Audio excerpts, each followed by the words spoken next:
चलती ट्रेन जो सिकंदराबाद से दरभंगा 17 जून को आई और दरभंगा जंक्शन के ऊपर एक ब्लास्ट हुआ।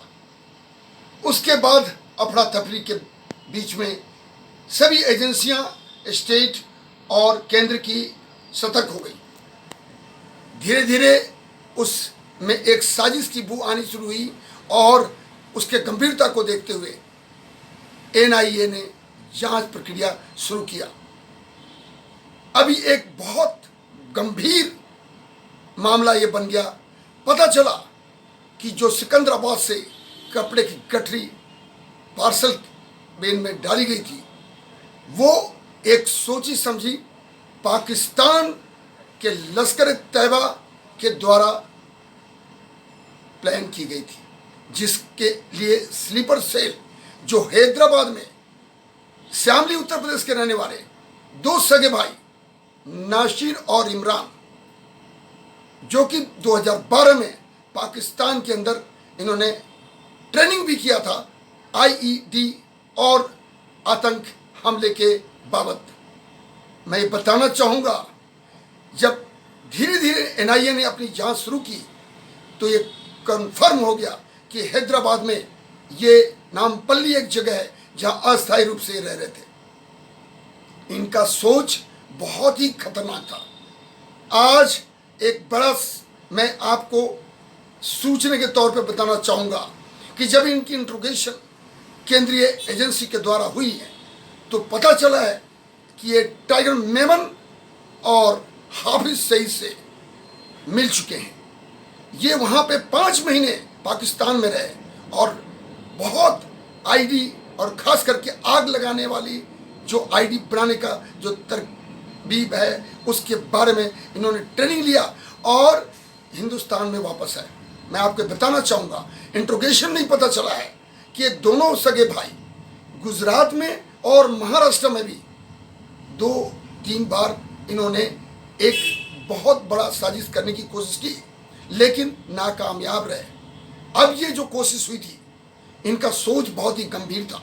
इनका लगातार लश्कर तैयबा से मिलाप चल रहा था और इन्होंने जो लंबी दूरी सिकंदराबाद से दरभंगा आने वाली ट्रेन में इन्होंने कपड़े की गठरी में जो केमिकल बोतल को आईडी के तौर पे रखा था, अगर वो विस्फोट चलती ट्रेन में होती, वो बर्निंग ट्रेन बहुत बड़ा विस्फोट करता, बहुत बड़ा नुकसान करता आम नागरिकों का।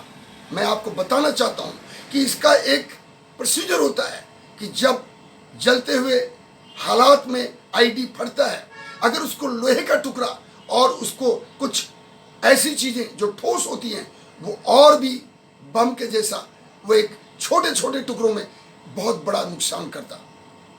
ये किस्मत की बात है कि मिथिलांचल और नेपाल से मिलते हुए सीमा पे काफ़ी लंबे समय से कुछ न कुछ हरकतें आतंकी संगठनों के द्वारा कराई जा रही हैं, चाहे वो भटकल हो या बोधगया का हो या गांधी मैदान का हो या हिंदुस्तान के और किसी कोने में।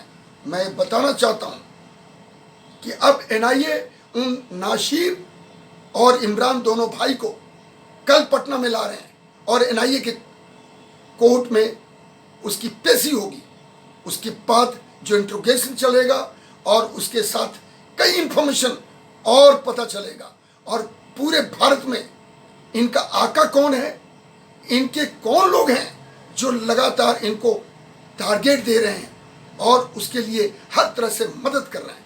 मैं आपको बताना चाहता हूं कि बाहर से तो एलओसी के ऊपर मूवमेंट और फायरिंग और गोलाबारी बंद हो चुकी है, लेकिन यहाँ पे अंदर के अंदर बहुत सी चीज़ें ऐसी हो रही हैं जो बहुत बड़ा आंतरिक सुरक्षा को ठेस पहुँचाएगा। पिछले रविवार को जिस तरह से एयरफील्ड जम्मू के ऊपर ड्रोन डाली गई हैं, उसके बाद लगातार 2-3 बार सैन्य छावनी के कालूचक रत्नाचक के इलाके में ड्रोन देखी गई हैं और लगातार घाटी में लश्कर के टॉप कमांडर मारे गए हैं। उसके बाद कुलगाम में 24 घंटा पहले 2 आतंकी मारे गए हैं।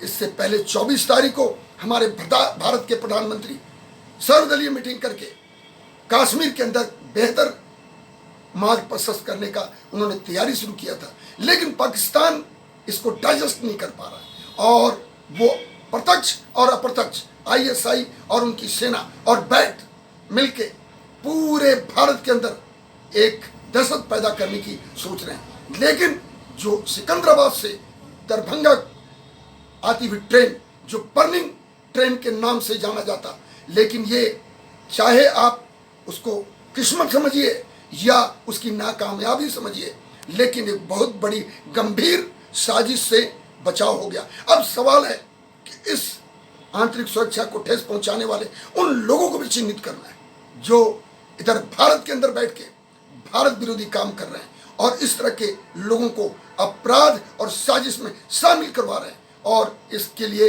बहुत जरूरी है कि इंटेलिजेंस, सिक्योरिटी फोर्सेस और केंद्र और राज्य सरकार की जो एजेंसी है बहुत ही सख्त और ईमानदारी से तेजी से इसके ऊपर एक्शन करे, जिससे कि आने वाले दिनों में कोई इस तरह का हादसा न हो। ये मैं अपने अनुभव से बोल सकता हूँ।